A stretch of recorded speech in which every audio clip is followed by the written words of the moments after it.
आपका स्वागत है TV7 आप तक में। मैं आपके साथ समर आफरीन। आइए नज़र डालते हैं आज के दिन भर की अहम खबरों पर। पिछले दिनों अमेरिका दौरे पर गए पीएम नरेंद्र मोदी ने व्हाइट हाउस में राष्ट्रपति जो बाइडेन के साथ साझा प्रेस वार्ता की थी। इस दौरान वॉल स्ट्रीट जर्नल अखबार की white house journalist Sabrina Siddiqui ने पीएम नरेंद्र मोदी से भारत में अल्पसंख्यकों से भेदभाव को लेकर सवाल किया था। इसी के बाद से सोशल मीडिया पर उन्हें लगातार ट्रोल किया जा रहा है। इसकी शिकायत अखबार ने व्हाइट हाउस से की है।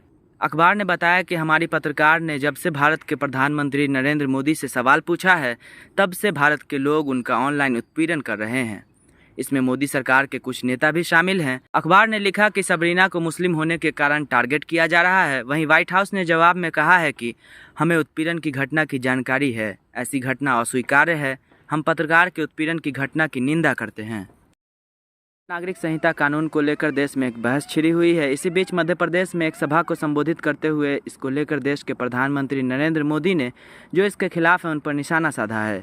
उन्होंने कहा कि समान नागरिक संहिता के नाम पर लोगों को भड़काने का काम हो रहा है। देश दो कानूनों पर कैसे चल सकता है? भारत के संविधान में भी नागरिकों के समान अधिकार की बात की गई है।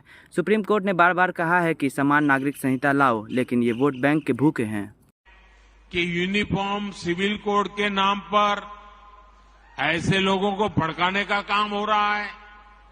आप मुझे बताइए, एक घर में परिवार के एक सदस्य के लिए एक कानून हो, परिवार के दूसरे सदस्य के लिए दूसरा कानून हो, तो क्या वो घर चल पाएगा? क्या कभी भी चल पाएगा क्या? फिर ऐसी दोहरी व्यवस्था से देश कैसे चल पाएगा?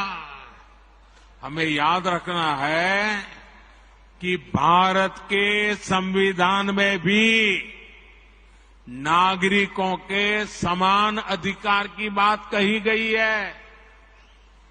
साथियों, ये लोग हम पर आरोप लगाते हैं, लेकिन सच ये है कि यही लोग मुसलमान करते हैं। अगर ये मुसलमानों के सही मायने में हितैषी होते तो अधिकांश परिवार, मेरे मुस्लिम भाई बहन, शिक्षा में पीछे न रहते, रोजगार में पीछे न रहते, मुसीबत की जिंदगी जीने के लिए मजबूत नहीं रहते।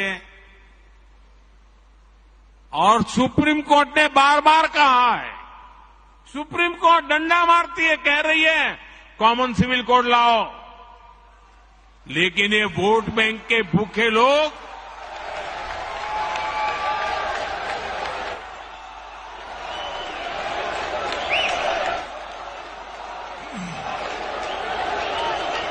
आईसीसी ने वनडे वर्ल्ड कप 2023 का शेड्यूल जारी कर दिया है। यह टूर्नामेंट 5 अक्टूबर से 19 नवंबर के बीच भारत में खेला जाएगा। पहला मैच इंग्लैंड और न्यूजीलैंड के बीच होगा। यही दोनों टीमें 2019 वर्ल्ड कप के फाइनल में आमने सामने थी।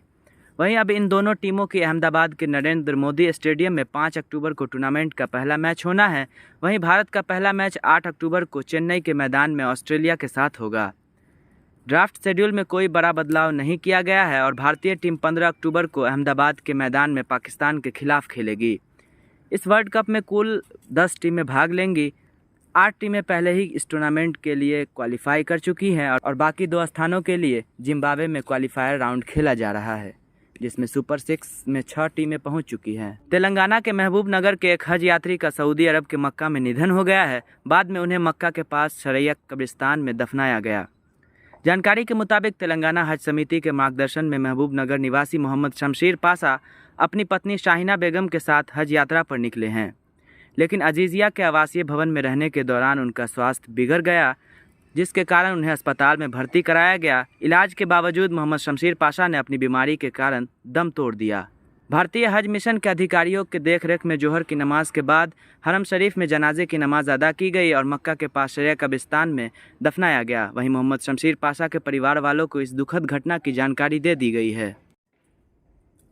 पीएम मोदी की यूसीसी पर की गई टिप्पणी के बाद छत्तीसगढ़ के सीएम भूपेश बघेल का बयान सामने आया है, जिसमें उन्होंने कहा कि आप सिर्फ हिंदू मुसलमान के हिसाब से क्यों सोचते हैं।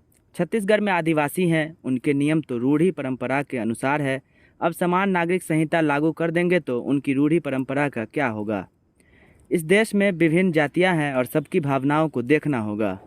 देखिए, अब केवल आप हिंदू मुसलमान के हिसाब से क्यों सोचते हैं? बस हमारे छत्तीसगढ़ में आदिवासी हैं, वो तो रूढ़ी परंपरा के हिसाब से उसका नियम उससे गवर्न होते हैं। अब सिविल कोड कर देंगे तो हमारे आदिवासियों की जो रूढ़ी परंपरा उसका क्या होगा?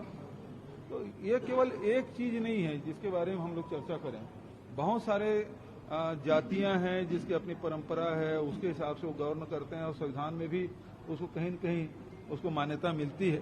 तो उन सब चीजों को हमको देखना पड़ेगा। केवल ये देश जो है विभिन्न जाति, विभिन्न धर्म, विभिन्न प्रांत से मिल के बना है और ये गुलदस्ता है और इस गुलदस्ता में बहुत सारी चीजें हैं जिसके अलग अलग उनके मानने वाले हैं। तो उन सब चीजों सब प्रधानमंत्री नरेंद्र मोदी की यूसीसी पर की गई टिप्पणी पर एआईएमआईएम प्रमुख असदुद्दीन ओवैसी ने सवाल खड़ा किया। उन्होंने कहा कि प्रधानमंत्री को यह समझने की जरूरत है कि अनुच्छेद 29 एक मौलिक अधिकार है। मुझे लगता है प्रधानमंत्री को यह समझ नहीं आया।